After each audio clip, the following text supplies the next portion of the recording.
सत्यवती की सुंदरता पर मोहित हो गए थे ऋषि पराशर, दिया था ये वरदान। सत्यवती महाभारत कथा की एक महत्वपूर्ण कड़ी है, क्योंकि सत्यवती से अपने पिता के विवाह के लिए गंगा पुत्र देवव्रत ने जीवन भर विवाह न करने की प्रतिज्ञा ली थी, जिस कारण उनका नाम भीष्म पड़ गया। बहुत कम हो लोग यह जानते होंगे कि महर्षि वेदव्यास का भी सत्यवती से बहुत संबंध रहा है। चलिए जानते हैं इस विषय में। महाभारत काल में ऐसी कई घटनाएं घटी हैं जिनका महाभारत के युद्ध से भी कोई न कोई संबंध रहा है। शांतनु की तरह ही पराशर ऋषि भी सत्यवती की सुंदरता पर मोहित हो गए थे, जिसके चलते उन्होंने सत्यवती को वरदान भी दिया था। यह भी महाभारत काल की एक महत्वपूर्ण घटना रही है, क्योंकि अगर यह घटना न हुई होती तो आज महाभारत का स्वरूप कुछ और होता। क्या है पौराणिक कथा? पौराणिक कथा के अनुसार ऋषि पराशर एक विद्वान और सिद्ध ऋषि थे। एक दिन धीवर नामक एक मछुआरे की नाव पर बैठकर नदी पार कर रहे थे। तभी उनकी नजर मछुआरे की पुत्री सत्यवती पर पड़ी, जो उसी नाव पर मौजूद थी।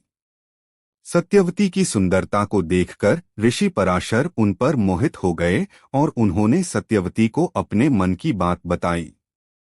इस पर सत्यवती ने कहा कि मैं मछुआरे की पुत्री हूँ और आप एक सिद्ध ऋषि ने, ऐसे में हमारा मिलन अनैतिक होगा। सत्यवती की चिंता को भांपते हुए पराशर ऋषि ने उस स्थान पर एक कृत्रिम आवरण तैयार कर दिया, जिससे वहां उन दोनों को कोई नहीं देख सकता था।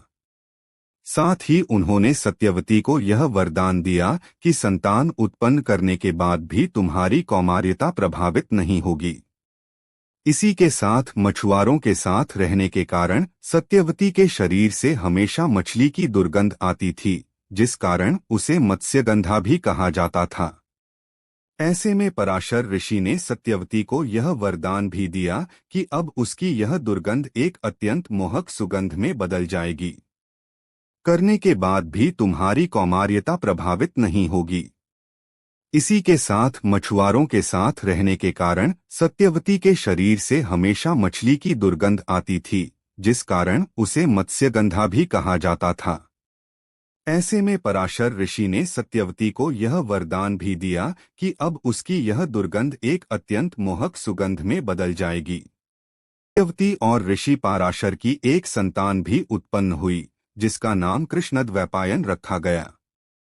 आगे चलकर यही महर्षि वेदव्यास बने, जो आज महाभारत के रचयिता के रूप में जाने जाते हैं। वहीं आगे चलकर महर्षि वेदव्यास ही धृतराष्ट्र, पांडु और विदुर के जन्म का कारण बने, जो महाभारत की महत्वपूर्ण घटनाओं में से एक है। यह